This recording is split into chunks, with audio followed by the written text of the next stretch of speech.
Driving trucks is sometimes you can say it's an easy job because you just sit and drive. No, it's not. It's very, very, very, very challenging. Because I'm also have to know how to operate the machines on the tanker so that it can offload the right product. I feel good because the job that I'm doing is not only for me, because without us, the country can stand still. Makwande Supply and Distribution started in 2009, transporting fuel depot to depot. We were such a small company at the time, doing ad hoc work with no contract, but trying to build our reputation and our presence in the market. Around about 2015, we had an opportunity of being appointed by BP on the Enterprise Supplier and Development, which was quite a wow for us. We were transporting jet fuel, delivering into King Shaka in Durban, was also the East London Airport. BPSA, we were able to capacitate them with interest-free loan managed by National Employment Fund. There has been growth in the organization in terms of expanding their offering to BPSA, where they move from jet fuel to delivering to our retail network around the country. As BP in 2021, we transacted with about 660 suppliers, and we managed to ensure that 96% of those suppliers are BBBEE compliant entities.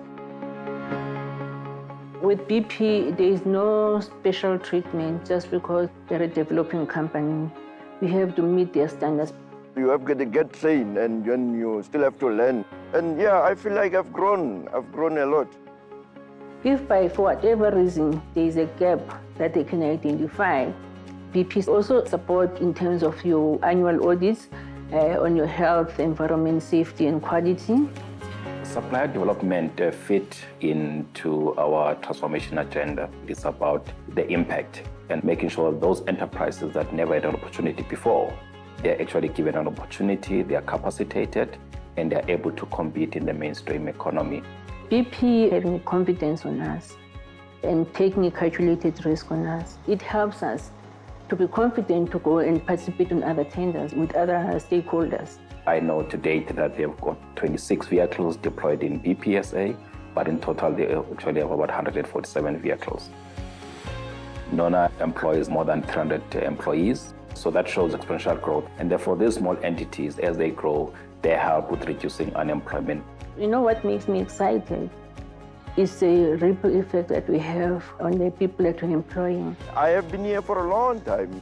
Nona actually, she's a successful woman because she's very patient and she's like a family. When I see success stories like the one of Makwande, it gives me motivation to actually do more and replicate what we've done to support Black women to succeed in the corporate sector. I would say to women out there, don't doubt yourself because you're limiting yourself. March on. When you march on, you can do it. BP has been in South Africa for almost a century, and we plan to continue playing a role in shaping South Africa's energy future. Diversity, equity, and inclusion are very important for us to actually thrive as a business. This therefore means that in our value chains where we operate, we have to make sure that we bring the previously disadvantaged communities along. Transformation of ownership patterns within our service stations is one of our core pillars within our transformation journey. And we've taken very bold targets where by 2025, 70% of our service stations should actually be owned by Blacks within the South African society. I studied at BCom. My background is finance. I finance quite a few small businesses across South Africa. When I did my due diligence, I found that the service station was likely to be the most resilient. Fuel is something that we all need. We run on a franchisor business model, and those agreements are based on a 5-year agreement. And as BP, we made a decision that when those renewals come through, we give a chance to the deserving, previously disadvantaged South Africans. They have to have some experience in handling budgets, which is quite key and critical because the margins are very, very thin.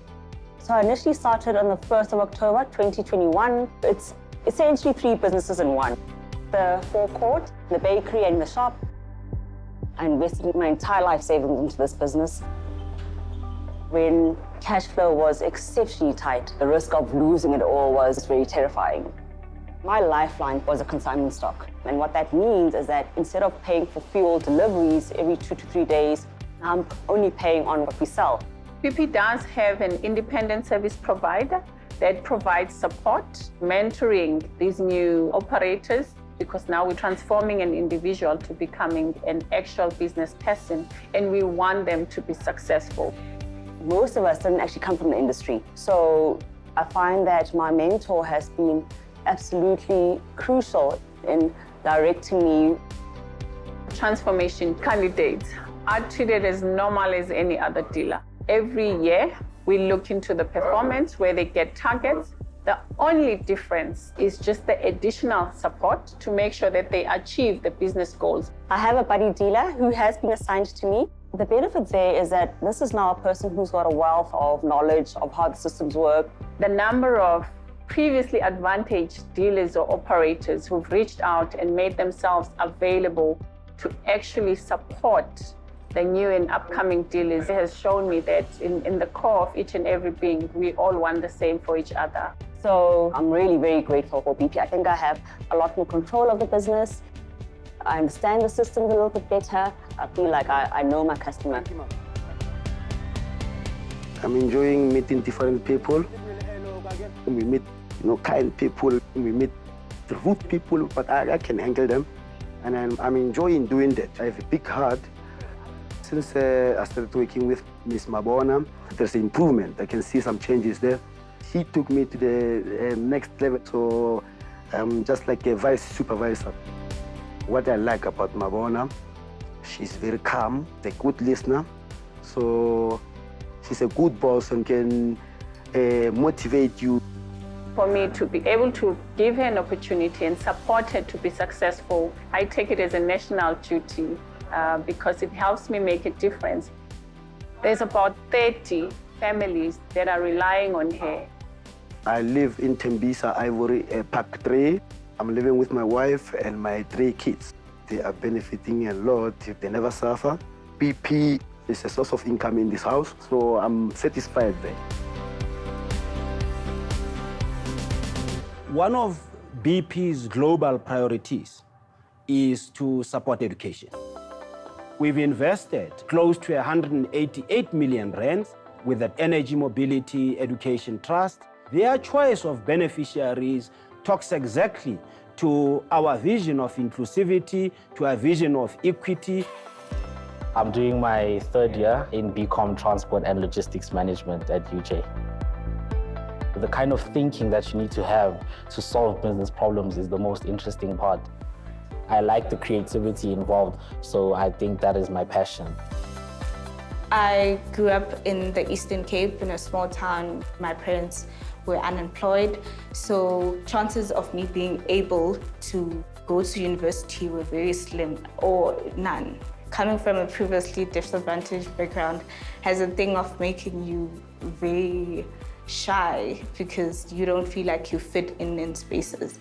But I was in a program from grade 10 to grade 12, which is called the Targeting Talent Program, which takes learners from previously disadvantaged backgrounds to the University of Witwatersrand, where we were just exposed to how a varsity life is. That was the best program ever. The kind of study material that was provided, it really helped a lot. They focus mainly on maths, English, and physical science. And then there were a bit of recreational activities to create networks. Our stance is to take a far more holistic, wraparound approach to continuously provide a support structure around the student. My scholarship, Energy Mobility Education Trust, covers my tuition, cash and food stipends. They provide mentors. They bought us laptops in our 1st year. They also cover accommodation, relieving our parents the pressure of the financial struggles of our varsity. These young people carry hope, and what that looks like is young people actively participating in the economy. The trust makes that possible. So as an implementing partner of BPSA, that also fulfills their transformation objective. You're starting to change the discourse and the environment by way of accessibility. The trust has delivered very, very good results for BPSA, ensuring that we invest in the skills for the future. And most importantly, the greater percentage of beneficiaries is actually our girl child, which makes us very, very proud. The scholarship ensured that I'm able to do something that I'm passionate about, to study a BSc in biological science. I was also able to do my honors degree. I just developed a passion for saving the environment, I'm looking to open a consultancy where I'll be providing business solutions. That is my plan for next year. This is exactly what the objective of the trust was, to fuel the dreams that these youngsters had back then, and suddenly they see themselves living their dreams.